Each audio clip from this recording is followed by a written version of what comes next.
बिस्मिल्लाहिर्रहमानिर्रहीम। अस्सलाम वालेकुम तमाम व्यूवर्स को मेरा ढेर सारा सलाम जी। तो व्यूवर्स, हमने अपने पिछले लेक्चर के अंदर जिस टॉपिक को स्टार्ट किया था उस टॉपिक का नाम था सेंटेंस एंड इट्स पार्ट्स। हमने पिछले लेक्चर के अंदर ये देखा था कि एक सेंटेंस क्या होता है और एक सेंटेंस के कितने पार्ट्स होते हैं। तो हमने ये पढ़ा था कि सेंटेंस के अंदर दो पार्ट्स होते हैं, एक को सब्जेक्ट कहते हैं और दूसरे पार्ट को हम प्रेडिकेट कहते हैं। अब सेंटेंस का जो सब्जेक्ट वाला पार्ट था इसको हमने इन डिटेल अपने पिछले लेक्चर के अंदर व्यूअर्स स्टडी कर लिया था, और साथ ही साथ मैंने आपको ये भी बताया था कि हम अपने वेरी नेक्स्ट लेक्चर के अंदर सब्जेक्ट के बाद जो सेंटेंस का दूसरा पार्ट होता है प्रेडिकेट, उसके बारे में स्टडी करेंगे। तो आइए व्यूअर्स, हम अपने आज के इस लेसन का स्टार्ट करते हैं जिसका टॉपिक क्या है, प्रेडिकेट, और फिर प्रेडिकेट के कितने हिस्से होते हैं। तो थोड़ा सा रिव्यू करते हैं इस लेक्चर को और उसके बाद स्टार्ट करते हैं। अब इस लेक्चर के अंदर सबसे पहले मैं आपको रिकॉल अगेन करवाऊंगा कि सेंटेंस के अंदर क्या क्या चीज़ें शामिल होती हैं। सेंटेंस में सबसे पहले सब्जेक्ट शामिल होता है।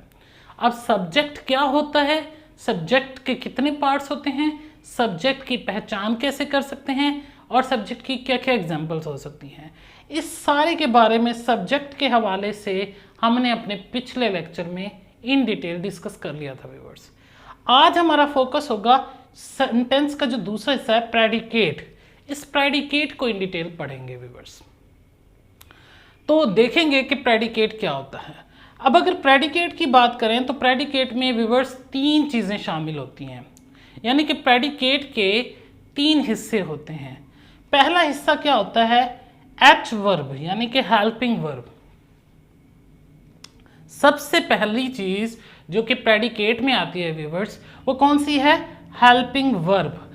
हेल्पिंग वर्ब प्रेडिकेट का सबसे पहला हिस्सा है। अब हेल्पिंग वर्ब क्या होता है, हेल्पिंग वर्ब को कैसे पहचान सकते हैं, तो व्यूअर्स हेल्पिंग वर्ब के हवाले से हमने अपने पार्ट्स ऑफ स्पीच के सेक्शन में इन डिटेल हेल्पिंग वर्ब के हवाले से पढ़ लिया है। अगर आप लोग अगेन हेल्पिंग वर्ब के बारे में इन डिटेल जानना चाहते हैं तो मैंने हेल्पिंग वर्ब वाले लेक्चर का लिंक इसी वीडियो की डिस्क्रिप्शन में दे दिया है। आप उस वीडियो लिंक पर क्लिक करके हेल्पिंग वर्ब के बारे में इन डिटेल जान सकते हैं। लिहाजा चूंकि हमने हेल्पिंग वर्ब पहले से पढ़ा हुआ है, मैं यहाँ पे हेल्पिंग वर्ब को दोबारा एक्सप्लेन नहीं करूँगा, बल्कि हेल्पिंग वर्ब के लेक्चर का लिंक इस वीडियो के डिस्क्रिप्शन में मैंने दे दिया है। अगर आप में से कोई लोग ये चाहते हैं कि हेल्पिंग वर्ब के बारे में वो जाने तो उस वीडियो लिंक पर आप क्लिक करके आप हेल्पिंग वर्ब के बारे में भी जान सकते हैं। अच्छा, दूसरा हिस्सा जो होता है प्रेडिकेट का वो होता है मेन वर्ब का। अब मेन वर्ब क्या होता है, तो व्यूअर्स हेल्पिंग वर्ब की तरह मेन वर्ब के बारे में भी हम अपने पार्ट्स ऑफ स्पीच के सेक्शन में इन डिटेल पढ़ चुके हैं। लिहाजा यहाँ पर मेन वर्ब के बारे में भी हम इन डिटेल नहीं डिस्कस करेंगे। लेकिन जो लोग मेन वर्ब के बारे में जानना चाहते हैं दोबारा से, तो मैंने मेन वर्ब के हवाले से जो वीडियो बनाई थी उस वीडियो का लिंक इसी वीडियो की डिस्क्रिप्शन में दे दिया है। आप उस वीडियो लिंक पर क्लिक करके मेन वर्ब के बारे में इन डिटेल अगेन जो है इंफॉर्मेशन ले सकते हैं। तो लिहाजा हेल्पिंग वर्ब और मेन वर्ब ये दो बहुत इंपॉर्टेंट पार्ट्स होते हैं प्रेडिकेट के। अच्छा, जो लास्ट पार्ट होता है प्रेडिकेट का वो होता है आपके पास ऑब्जेक्टिव पार्ट। अब प्रेडिकेट का जो तीसरा हिस्सा होता है और मोस्ट इंपॉर्टेंट हिस्सा होता है वो क्या होता है, ऑब्जेक्टिव पार्ट। अब ये ऑब्जेक्टिव पार्ट में क्या चीज़ें शामिल होती हैं उसको हम देखते हैं। ऑब्जेक्टिव पार्ट में हमारे पास दो चीज़ें व्यूअर्स शामिल होती हैं। ऑब्जेक्टिव पार्ट में पहली चीज़ क्या शामिल होगी, ऑब्जेक्ट, जैसा कि नाम से ज़ाहिर है ऑब्जेक्टिव पार्ट में ऑब्जेक्ट होगा। अच्छा, दूसरी क्या चीज़ शामिल होती है ऑब्जेक्टिव पार्ट में, कॉम्प्लीमेंट शामिल होता है। अब कभी कभी आप व्यूअर्स ऐसा देखेंगे कि जुमले के अंदर ऑब्जेक्ट मौजूद होगा, कभी कभी देखेंगे कॉम्प्लीमेंट मौजूद होगा, और कभी कभी ये भी देखेंगे कि ऑब्जेक्ट और कॉम्प्लीमेंट दोनों मौजूद हैं। तो व्यूअर्स ये ऑब्जेक्ट और कॉम्प्लीमेंट दोनों किस पार्ट में आते हैं? ऑब्जेक्टिव पार्ट में आते हैं। और ये ऑब्जेक्टिव पार्ट फर्दर किस पार्ट में आता है? ये प्रेडिकेट का एक हिस्सा है। तो ऑब्जेक्टिव पार्ट के कितने हिस्से होते हैं? 2 हिस्से, एक ऑब्जेक्ट होता है और इसमें दूसरा कॉम्प्लीमेंट होता है। अब व्यूअर्स हम आगे बढ़ेंगे। अब हम देखेंगे कि ऑब्जेक्ट क्या होता है और ऑब्जेक्ट की कितनी टाइप्स होती हैं। इसी तरह से फिर उसके बाद हम देखेंगे कॉम्प्लीमेंट क्या होता है और कॉम्प्लीमेंट की कितनी टाइप्स होती हैं। तो स्टार्ट करेंगे आज हम ऑब्जेक्ट से कि आज के इस लेक्चर में जो फर्दर हम स्टडी करने जा रहे हैं वो ये स्टडी करेंगे कि किसी भी जुमले में जो ऑब्जेक्ट होता है उसकी क्या डेफिनेशन होती है, कि किस तरीके से हम किसी भी जुमले में ऑब्जेक्ट को फाइंड आउट कर सकते हैं, और दूसरा ये कि ऑब्जेक्ट कितनी टाइप्स के होते हैं, इसको हम स्टडी करने जा रहे हैं। तो आइए स्टार्ट करते हैं। सबसे पहले ऑब्जेक्ट होता क्या है, इसको स्टडी करते हैं।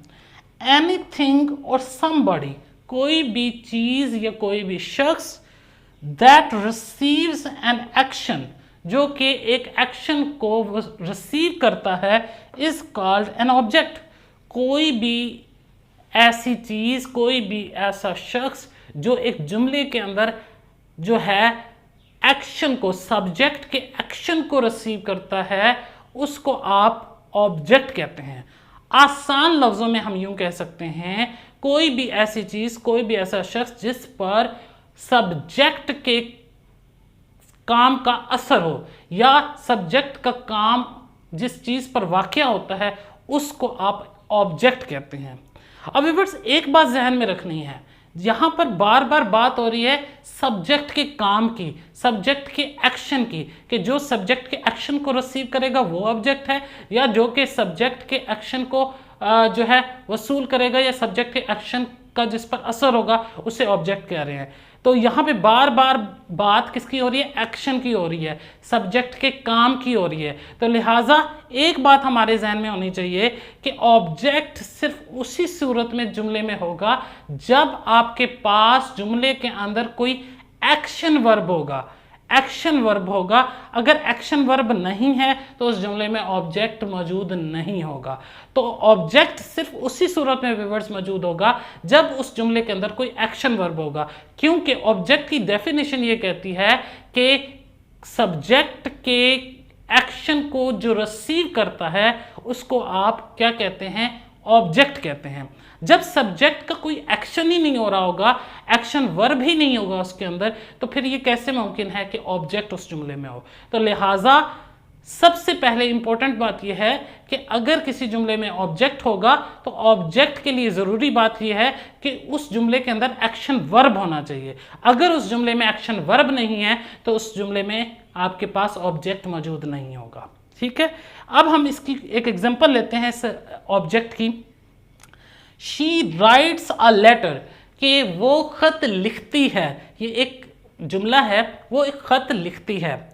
अब यहां पे देखें शी क्या है? सब्जेक्ट है, क्योंकि काम करने वाला कौन है? शी है। ठीक है, शी काम करने वाला है या काम करने वाली है, इसलिए ये एक सब्जेक्ट हो गया। अब राइट्स क्या है? ये एक वर्ब है, और कौन सा वर्ब है? एक्शन वर्ब है, क्योंकि इसमें काम हो रहा है। ठीक है, तो शी राइट्स, अब इसके अंदर वो लिखती है क्या? अ लेटर, एक खत। अब इसमें देखें इस एक्शन को, राइटिंग को कौन रिसीव कर रहा है? एक लेटर रिसीव कर रहा है, यानी कि लिखा किसे जा रहा है? लेटर को लिखा जा रहा है। लिहाजा यहाँ पे एक्शन रिसीवर आपका कौन है? ये लेटर है। तो लेटर हमारे पास क्या होगा? ऑब्जेक्ट होगा, क्योंकि ऑब्जेक्ट क्या होता है? किसी भी जुमले में सब्जेक्ट के एक्शन को रिसीव करने वाला। सब्जेक्ट क्या था? शी। सब्जेक्ट का एक्शन क्या था? राइट्स। और राइट्स को रिसीव कौन कर रहा है? लेटर कर रहा है। लिहाजा यहाँ पे लेटर एक ऑब्जेक्ट है। अब हम फर्दर आगे मूव करते हैं और देखते हैं कि ऑब्जेक्ट की कितनी टाइप्स होती हैं। व्यूअर्स मैं आपको बताता चलूं कि ऑब्जेक्ट की बेसिकली 2 टाइप्स हैं। फर्स्ट टाइप है डायरेक्ट ऑब्जेक्ट और दूसरी टाइप है इनडायरेक्ट ऑब्जेक्ट। पहले हम स्टडी करेंगे कि डायरेक्ट ऑब्जेक्ट क्या होता है और उसके बाद हम स्टडी करेंगे कि इनडायरेक्ट ऑब्जेक्ट क्या होता है। Direct object, direct action receiver, ये इसी की डेफिनेशन है, यानी कि ऐसा ऑब्जेक्ट जो कि सब्जेक्ट के एक्शन को डायरेक्टली रिसीव करता है, ऐसा ऑब्जेक्ट जो सब्जेक्ट के एक्शन को डायरेक्टली रिसीव करे उसे आप डायरेक्ट ऑब्जेक्ट कहते हैं। अब इसकी पहचान किस तरह से की जाएगी, जुमले के अंदर इसकी कैसे पहचान की जाएगी, तो वो आप देखते हैं। अब किसी भी जुमले में व्यूअर्स डायरेक्ट ऑब्जेक्ट की अगर पहचान करनी हो तो क्या आपने करना है, उसके लिए आपने एक दो स्टेप्स हैं उसको याद रखना है। सबसे पहले आपने सेंटेंस को रीड करना है, उसमें सब्जेक्ट और एक्शन वर्ब को मिलाना है। तो स्टडी करते हैं। ही ईट्स मैंगोज, वो आम खाता है। अब इस जुमले के अंदर अगर मैंने डायरेक्ट ऑब्जेक्ट की व्यूअर्स पहचान करनी है, डायरेक्ट ऑब्जेक्ट को निकालना है, तो कैसे मैं फाइंड आउट करूंगा? सबसे पहले मैंने सब्जेक्ट को देखना है। सब्जेक्ट क्या है? ही। अब इस सब्जेक्ट को मिलाना है मैंने किसके साथ?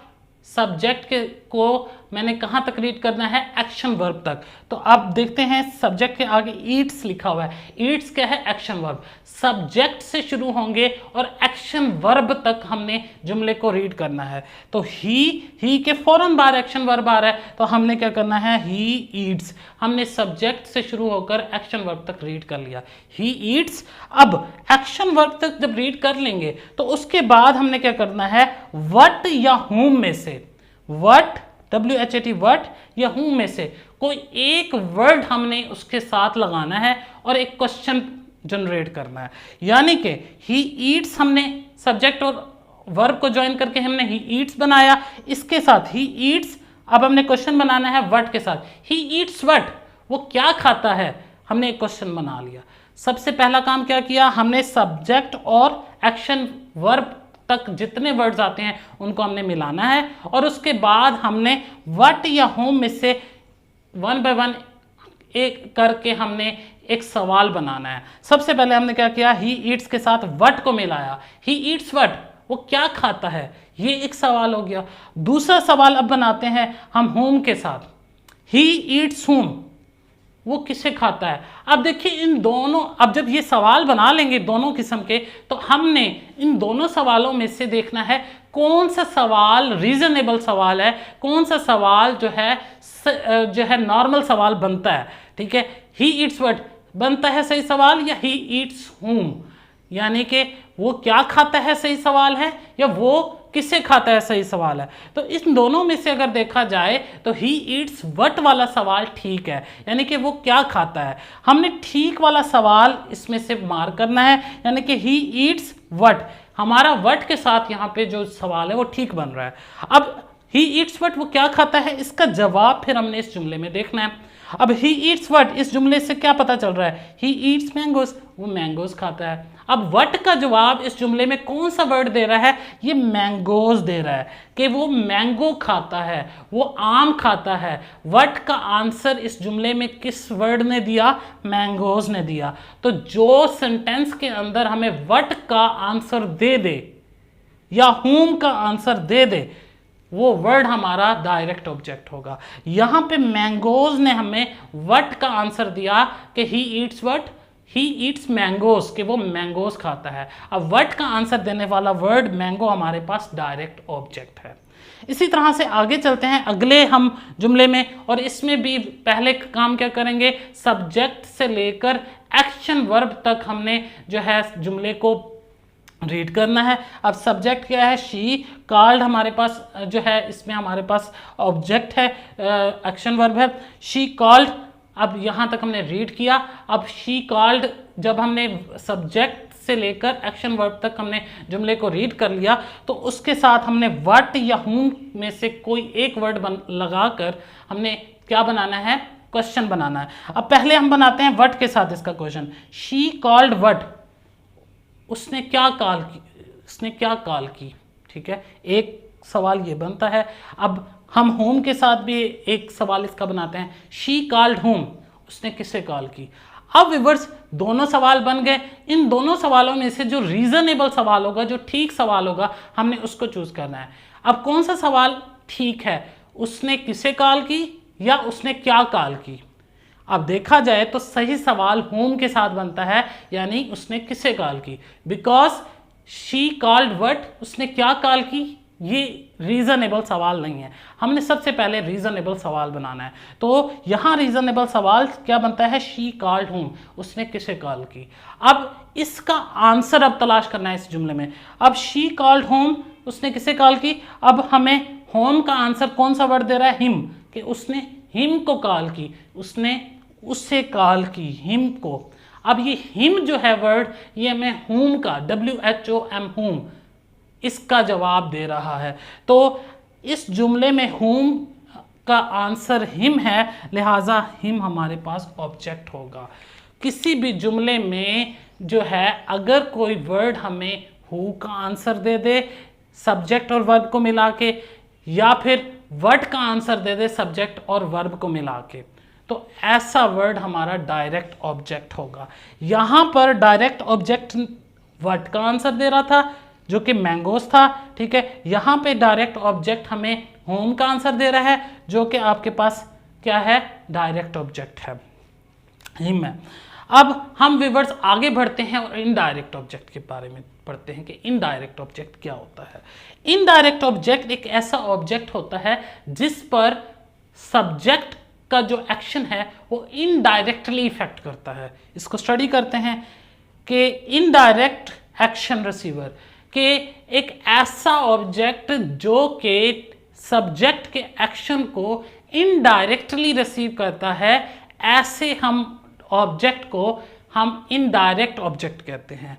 अब इनडायरेक्ट ऑब्जेक्ट की कैसे पहचान की जाए, क्योंकि डायरेक्ट ऑब्जेक्ट की तो पहचान के लिए मैंने कहा था कि आपने सब्जेक्ट से शुरू होना है और एक्शन वर्ब तक रीड करना है पहले जुमले को, ठीक है, और उसके बाद आपने एंड पे व्हाट या होम लगा कर आपने जो है क्वेश्चंस बनाने हैं। जो रीजनेबल क्वेश्चन होगा वो आपने सिलेक्ट करना है और फिर उस रीजनेबल क्वेश्चन का आंसर तलाश करना है।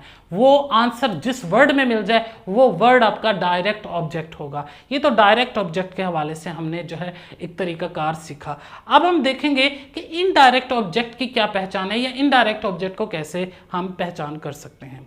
इससे पहले कि हम इनडायरेक्ट के बारे में देखें कि किस तरह से इनडायरेक्ट ऑब्जेक्ट की पहचान की जा सकती है व्यूअर्स, मैं आपको बताता चलूं कि याद रखिएगा कि किसी भी जुमले में इनडायरेक्ट ऑब्जेक्ट अकेला नहीं आ सकता। यानी इनडायरेक्ट ऑब्जेक्ट हमेशा एक डायरेक्ट ऑब्जेक्ट के साथ आएगा। अगर किसी जुमले के अंदर कोई एक ऑब्जेक्ट मौजूद है तो वो याद रखिएगा सिर्फ डायरेक्ट ऑब्जेक्ट होगा वो।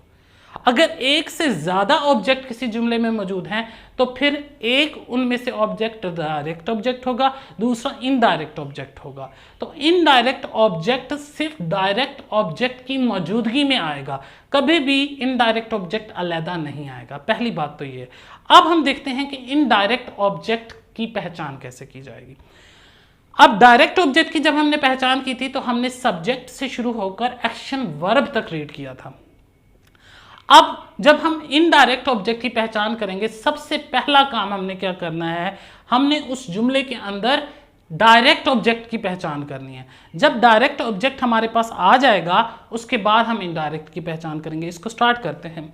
अब जुमला है हमारे पास, she ate sandwich for lunch, उसने जो है लंच के लिए सैंडविच खाया। अब इस जुमले के अंदर सबसे पहले हमने क्या करना है कि सब्जेक्ट से शुरू होकर एक्शन वर्ब तक रीड करना है। शी आपके पास सब्जेक्ट था, एक्शन वर्ब एट है, शी एट हमने यहां तक रीड किया। उसके बाद हमने व्हाट और होम के साथ इसका क्वेश्चन बनाना है, जो रीजनेबल होगा उसको सिलेक्ट करना है। अब शी एट व्हाट, उसने क्या खाया, अगर हम व्हाट के साथ बनाए। अगर हम होम के साथ इसका क्वेश्चन बनाए, शी एट होम, उसने किसे खाया। अब इन दोनों में से जो रीजनेबल क्वेश्चन है वो कौन सा है, वो क्वेश्चन रीजनेबल जो बनता है वो बनता है शी एट व्हाट के साथ, कि उसने क्या खाया। अब हमारा रीजनेबल क्वेश्चन सेलेक्ट हो गया। अगला स्टेप क्या होता है डायरेक्ट ऑब्जेक्ट को निकालने का, हम उस रीजनेबल क्वेश्चन का आंसर तलाश करते हैं उसी दिए गए जुमले में। शी एट व्हाट, उसने क्या खाया, इसी जुमले में इसका जवाब होगा शी एट सैंडविच, कि उसने सैंडविच खाए। अब हमें व्हाट का जवाब कौन सी चीज इसमें दे रही है, इस जुमले के अंदर सैंडविच दे रहे हैं कि उसने सैंडविच खाया। क्या खाया, व्हाट खाया, सैंडविच खाया। व्हाट का आंसर देने वाला जो वर्ड है आपका सैंडविच है, लिहाजा ये हमारे पास डायरेक्ट ऑब्जेक्ट है। तो ये तरीकाकार हमने सीखा था कि डायरेक्ट ऑब्जेक्ट की इस तरह से पहचान की जाएगी।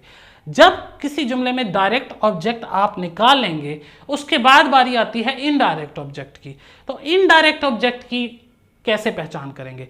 अब आपने दोबारा से सब्जेक्ट को मिलाना है एक्शन वर्ब के साथ, और फिर एक्शन वर्ब के साथ मिलाना है हमने डायरेक्ट ऑब्जेक्ट को। यानी सब्जेक्ट से शुरू होकर हमने डायरेक्ट ऑब्जेक्ट तक जितना पोर्शन है उसको रीड करना है।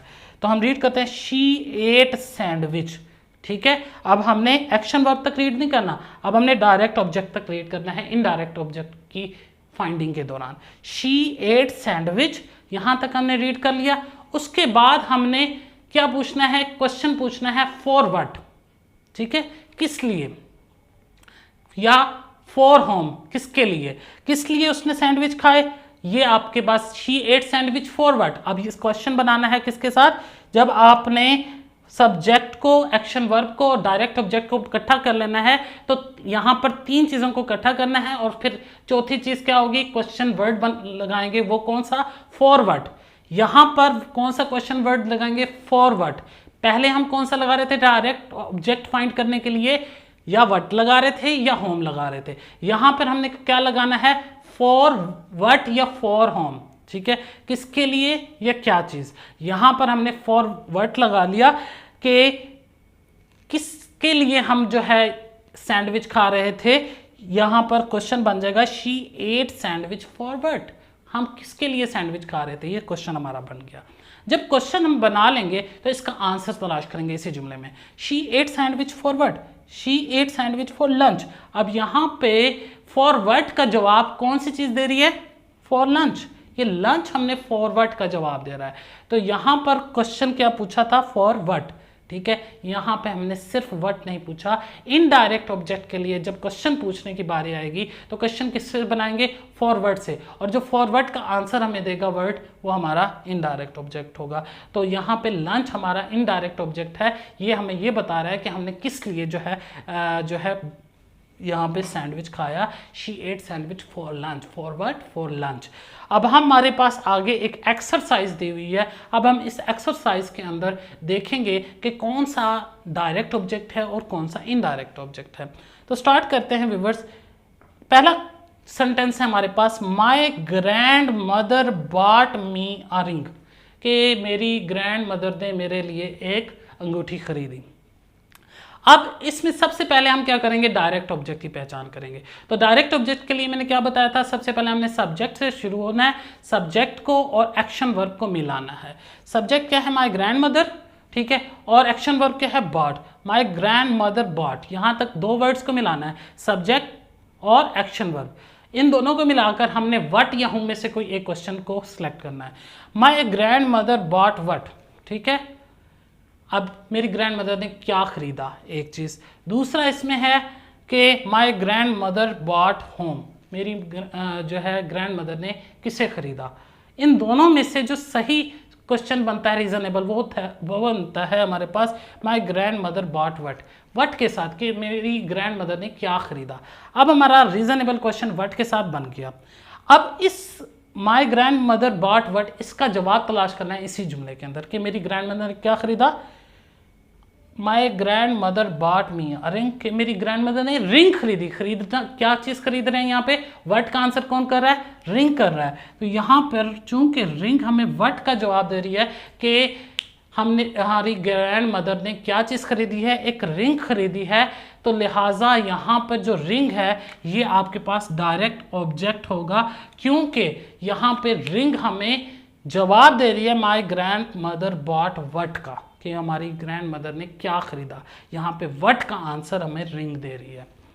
अब इनडायरेक्ट ऑब्जेक्ट के लिए मैंने क्या बताया था? सबसे पहले हमने सब्जेक्ट से शुरू होना है, सब्जेक्ट को मिलाना है, एक्शन वर्ब को मिलाना है और डायरेक्ट ऑब्जेक्ट को मिलाना है। अब यहाँ पे देखें, my grandmother bought a ring, ठीक है। माय ग्रैंड मदर, ये आपके पास सब्जेक्ट आ गया, बॉट एक्शन वर्ब आ गया, ठीक है, और उसके बाद डायरेक्ट ऑब्जेक्ट क्या है? A ring. तो my grandmother bought a ring, ठीक है। उसके बाद मैंने क्या बताया था कि इनडायरेक्ट ऑब्जेक्ट के लिए सब्जेक्ट को मिलाना है, एक्शन वर्ब को मिलाना है, तीसरी चीज़ डायरेक्ट ऑब्जेक्ट को मिलाना है, और उसके बाद आखिर में आपने फॉर व्हाट आपने क्वेश्चन पूछना है। तो my grand mother bought a ring for what, किसके लिए खरीदी मेरी ग्रैंड मदर ने रिंग? फॉर मी, यानी my grand mother bought me a ring, यहाँ पे मी बता रहा है कि फॉर व्हाट खरीदी, मेरे लिए खरीदी, यहाँ पे इनडायरेक्ट ऑब्जेक्ट होगा। ठीक है, तो यहाँ पे मी बता रहा है हमें कि ग्रैंड मदर ने जो रिंग खरीदी वो किसके लिए खरीदी? मी के लिए खरीदी। तो फॉर व्हाट का आंसर हमें ये मी दे रहा है, लिहाजा मी हमारे पास इनडायरेक्ट ऑब्जेक्ट होगा। आगे बढ़ते हैं, अगले जुमले में है Ali bot his son a car, कि अली ने अपने बेटे के लिए एक कार खरीदी। अब व्यूअर्स, इस जुमले के अंदर देखा जाए तो सबसे पहले हमने क्या करना है, डायरेक्ट ऑब्जेक्ट निकालने के लिए सब्जेक्ट और एक्शन वर्ब को मिलाना है। अली सब्जेक्ट हो गया, बॉट एक्शन वर्ब हो गया, अली बॉट, और अब हमने जो है सब्जेक्ट और एक्शन वर्ब मिल गए, अब हमने व्हाट या हूँ में से कोई क्वेश्चन को सेलेक्ट करना है। अली बॉट व्हाट, अली ने क्या खरीदा। दूसरा अगर होम से बनाए तो क्या बनता है question, Ali bought home, Ali ने किसे खरीदा। अब इन दोनों में से जो रीजनेबल क्वेश्चन है वो व्हाट वाला सही बन रहा है कि अली ने क्या खरीदा। तो हमने क्वेश्चन बना लिया अली बॉट व्हाट। अब इसका आंसर इसी जुमले में तलाश करते हैं, Ali bot his son a car, कि अली ने क्या खरीदा है, अली बॉट व्हाट, अली ने तो कार खरीदी है। तो ये अ कार जो है आपके पास एक डायरेक्ट ऑब्जेक्ट होगा। ठीक है, कार खरीदी है, अली बॉट व्हाट, अली ने क्या खरीदा है, आपको व्हाट का आंसर कार दे रही है। ठीक है, तो लिहाजा कार आपके पास क्या है, डायरेक्ट ऑब्जेक्ट है। अब हमने अगला स्टेप क्या करना है, हमने इनडायरेक्ट ऑब्जेक्ट इसी जुमले में निकालना है कि इनडायरेक्ट ऑब्जेक्ट है या नहीं है, अगर है तो कौन सा है। इनडायरेक्ट ऑब्जेक्ट के लिए मैंने आपको बताया था कि हमने सब्जेक्ट को मिलाना है, एक्शन वर्ब को मिलाना है और डायरेक्ट ऑब्जेक्ट को मिलाना है, तीन चीज़ों को मिलाना है, और उसके बाद हमने फॉर व्हाट का आंसर तलाश करना है। अब सबसे पहले सब्जेक्ट क्या है इसमें, अली, एक्शन वर्ब क्या है, बॉट, ठीक है, और डायरेक्ट ऑब्जेक्ट क्या है इसमें, Ali bought a car, Ali ने एक कार खरीदी। फॉर व्हाट, किसके लिए खरीदी अली ने कार, हिज सन, अपने बेटे के लिए। तो हिज सन फॉर व्हाट का हमें आंसर दे रहा है, लिहाजा ये इनडायरेक्ट ऑब्जेक्ट होगा। तो फॉर व्हाट का आंसर चूंकि हिज सन दे रहा है यहाँ पर, तो फॉर व्हाट का आंसर देने वाला वर्ड हमारे पास इनडायरेक्ट ऑब्जेक्ट हो गया। तो अगले सेंटेंस में चलते हैं, मजीद बात क्लियर होगी। आगे वो कहता है the kid was happy to get a chocolate, कि बच्चा चॉकलेट लेने के लिए बहुत खुश था। अब इस जुमले में हमने सबसे पहले डायरेक्ट ऑब्जेक्ट की पहचान करनी है। डायरेक्ट ऑब्जेक्ट की पहचान कैसे करते हैं कि सब्जेक्ट को मिलाते हैं और एक्शन वर्ब तक रीड करते हैं। सब्जेक्ट और एक्शन वर्ब के दरम्यान जितनी चीज़ें होंगी वो भी इसके अंदर आ जाएंगी। तो यहाँ पे सब्जेक्ट क्या है, द किड, और एक्शन वर्ब क्या है, टू गेट। अब यहाँ पे याद रखना है कि वाज ये एक हेल्पिंग वर्ब है, ये एक लिंकिंग वर्ब है। स्टूडेंट्स गलती क्या करते हैं, जब हम ये कहते हैं कि जी सब्जेक्ट और एक्शन वर्ब तक रीड करना है, तो स्टूडेंट कहते हैं द किड वाज, यहाँ तक हमारे पास किड हमारे पास सब्जेक्ट हो गया और वाज हमारे पास जो एक्शन वर्ब हो गया। तो वाज एक्शन वर्ब नहीं है, वाज कोई एक्शन शो नहीं करता, वाज एक हेल्पिंग वर्ब है या एक लिंकिंग वर्ब है, लिहाजा वाज इस कैटेगरी में नहीं आएगा। हमने सब्जेक्ट को मिलाना है एक्शन वर्ब तक, और इस दौरान जितने वर्ड्स आएंगे वो भी इसके अंदर आ जाएंगे। तो किड हमारे पास सब्जेक्ट है, ठीक है, वाज, हैप्पी, ये एडिशनल वर्ड्स हैं, ये बीच में आएंगे। तो द किड वाज हैप्पी। अब एक्शन वर्ब कहाँ आ रहा है हमारे पास, गेट, गेट एक्शन वर्ब है, तो लिहाजा किड से शुरू होकर गेट तक सारे वर्ड्स हम पढ़ेंगे, ये हमारे पास सब्जेक्ट प्लस एक्शन वर्ब में आएंगे। तो the kid was happy to get, ठीक है, हमने सब्जेक्ट मिला लिया, अब हमने एक्शन वर्ब भी मिला लिया। इस जुमले में सब्जेक्ट और एक्शन वर्ब तक जितने वर्ड्स आए वो सारे इसमें शामिल होंगे। तो लिहाजा हेल्पिंग वर्ब को एक्शन वर्ब काउंट नहीं करना, ये मिस्टेक ज़्यादातर स्टूडेंट्स करते हैं। तो हमारे पास सब्जेक्ट है द किड, और इसमें जो हमारे पास एक्शन वर्ब है टू गेट है। तो अब इस पूरे जुमले को ऐसे रीड करेंगे, the kid was happy to get. अब इसको वर्ड के साथ हमने, चूंकि हम डायरेक्ट ऑब्जेक्ट निकाल रहे हैं, तो हमने पहले वर्ड के साथ क्वेश्चन बनाना है, फिर होम के साथ, और फिर रीजनेबल क्वेश्चन जो होगा उसको हमने सेलेक्ट करना है और उसका आंसर तलाश करना है। तो देखते हैं, the kid was happy to get what, कि बच्चा खुश था was happy to get what, क्या हासिल करने के लिए। The kid was happy to get what, बच्चा क्या हासिल करने के लिए खुश था, पहला क्वेश्चन। दूसरा, the kid was happy to get home, बच्चा किसे हासिल करने के लिए खुश था। इन दोनों में से देखा जाए तो सही सवाल व्हाट के साथ बनता है कि बच्चा क्या हासिल करने के लिए खुश था। ठीक है, तो इसका आंसर इसी जुमले में तलाश करते हैं कि kid was happy to get a chocolate. Okay, तो इसी के अंदर हमें व्हाट का आंसर मिल गया कि बच्चा क्या चीज़ हासिल करने के लिए खुश था, चॉकलेट, चॉकलेट हासिल करने के लिए बच्चा खुश था। तो यहाँ पे ये डायरेक्ट ऑब्जेक्ट हो जाएगा। तो कोई भी ऐसा वर्ड जो कि सब्जेक्ट और एक्शन वर्ब को मिलाकर व्हाट का आंसर दे दे, सब्जेक्ट और एक्शन वर्ब को मिलाकर हमें होम का आंसर दे दे, वो हमारा डायरेक्ट ऑब्जेक्ट होता है। अब डायरेक्ट ऑब्जेक्ट के बाद आगे सेंटेंस ही खत्म हो गया। इसका मतलब है कि इनडायरेक्ट ऑब्जेक्ट इसके अंदर नहीं है। और एक और बात भी इसी जुमले के अंदर क्लियर हो जाती है कि ऐसा जुमला जिसमें एक ऑब्जेक्ट होगा तो वो सिर्फ डायरेक्ट ऑब्जेक्ट होगा, उसमें इनडायरेक्ट ऑब्जेक्ट नहीं होगा। लिहाजा ये एक ऐसा जुमला है जिसमें अकेला ऑब्जेक्ट है और ये अकेला ऑब्जेक्ट आपके पास डायरेक्ट ऑब्जेक्ट है। अब हम अगले जुमले की तरफ चलते हैं और उसमें देखते हैं डायरेक्ट ऑब्जेक्ट कैसे निकालेंगे और इनडायरेक्ट कैसे निकालेंगे। Asif explained me a question, कि आसिफ ने मुझे सवाल की वजाहत की। अब इसमें सबसे पहले हमने डायरेक्ट ऑब्जेक्ट निकाला है। उसके लिए क्या तरीका है, हमने सब्जेक्ट और एक्शन वर्ब तक जितनी चीज़ें हैं उसको हमने रीड करना है और फिर व्हाट के साथ और होम के साथ क्वेश्चन बनाकर एक रीजनेबल क्वेश्चन को हमने सिलेक्ट करना है। आसिफ सब्जेक्ट आ गया, एक्सप्लेन्ड एक्शन वर्ब आ गया, तो आसिफ एक्सप्लेन्ड। अब व्हाट के साथ इसका क्वेश्चन बनाए तो क्या बनेगा, आसिफ एक्सप्लेन्ड व्हाट, आसिफ ने क्या एक्सप्लेन किया।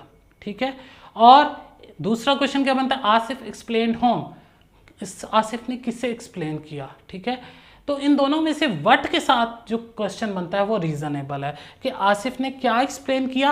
अब आसिफ एक्सप्लेन व्हाट, यहाँ पे व्हाट का आंसर क्या, कौन सा वर्ड कर रहा है इसमें देखते हैं। Asif explained me a question, Asif explain what, Asif ने क्वेश्चन को एक्सप्लेन किया।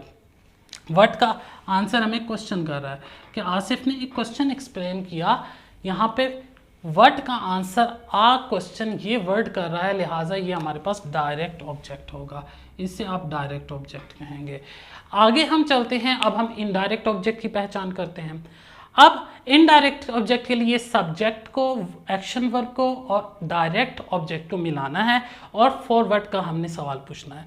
सब्जेक्ट क्या है, आसिफ, एक्शन वर्ब क्या है, एक्सप्लेन्ड, और डायरेक्ट ऑब्जेक्ट क्या है, a question. Asif explained a question. ठीक है, फॉरवर्ड किसके लिए क्वेश्चन एक्सप्लेन किया, मी, मेरे लिए एक्सप्लेन किया ना। Asif explained me a question, यानी कि आसिफ ने मुझे एक्सप्लेन किया क्वेश्चन, यानी मेरे लिए एक्सप्लेन किया। यहाँ पे फॉरवर्ड का आंसर मी दे रहा है, लिहाजा ये इनडायरेक्ट ऑब्जेक्ट होगा। तो ऐसा ऑब्जेक्ट जो कि सब्जेक्ट, एक्शन वर्ब और डायरेक्ट ऑब्जेक्ट के साथ मिलकर आपको फॉरवर्ड का आंसर देता हो, ऐसा वर्ड आपका इनडायरेक्ट ऑब्जेक्ट होता है। अब आगे चलते हैं। एवरीबॉडी लव्स अफरीदी, हर कोई अफरीदी को पसंद करता है। अब इस जुमले के अंदर हमने देखना है कि डायरेक्ट ऑब्जेक्ट कौन सा है, इनडायरेक्ट कौन सा है। तो अब इस जुमले के अंदर देखा जाए तो सबसे पहले हमने सब्जेक्ट को मिलाना है और एक्शन वर्ब को मिलाना है और व्हाट और होम में से कोई क्वेश्चन पूछना है। एवरीबॉडी लव्स, ठीक है, एवरीबॉडी आपके पास सब्जेक्ट हो गया, लव्स आपके पास एक्शन हो गया। एवरीबॉडी लव्स व्हाट, हर शख्स क्या पसंद करता है। ठीक है, या हर शख्स, एवरीबॉडी लव्स होम, हर शख्स किसे पसंद कर रहा है। अब यहाँ पर दोनों क्वेश्चंस में से जो रीजनेबल क्वेश्चन है वो होम के साथ सही लग रहा है। हर शख्स क्या पसंद करता है या हर शख्स किसे पसंद करता है। यहाँ पर्सनैलिटी आगे दी हुई है, नाम दिया हुआ है, तो इसका मतलब है होम के साथ जो आपका क्वेश्चन है वो सही बन रहा है। एवरीबॉडी लव्स होम, हर शख्स किसे पसंद कर रहा है, होम का आंसर हमें दे रहा है हर शख्स अफरीदी को पसंद करता है। तो होम का आंसर आपको ये वर्ड अफरीदी दे रहा है, तो लिहाजा ये आपके पास डायरेक्ट ऑब्जेक्ट होगा। अब यहाँ पे फिक्रा आगे ख़त्म हो जाता है। इसका ये मतलब है यहाँ पर सिर्फ एक ही ऑब्जेक्ट है, जहाँ एक ही ऑब्जेक्ट हो तो वो डायरेक्ट ऑब्जेक्ट होता है और इनडायरेक्ट ऑब्जेक्ट उसमें नहीं होता।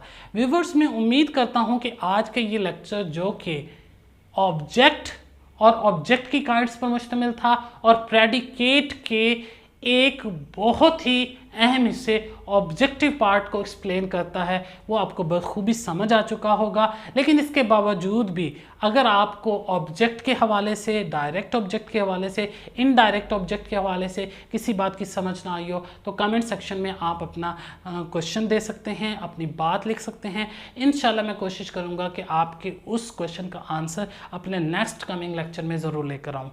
और व्यूअर्स, मैं साथ ही साथ आपको बताता चलूँ, हम अपने वेरी नेक्स्ट लेक्चर के अंदर ऑब्जेक्टिव पार्ट में कॉम्प्लीमेंट क्या होता है, कॉम्प्लीमेंट को स्टडी करेंगे। टिल दैट बाय बाय, अल्लाह हाफिज़, थैंक यू।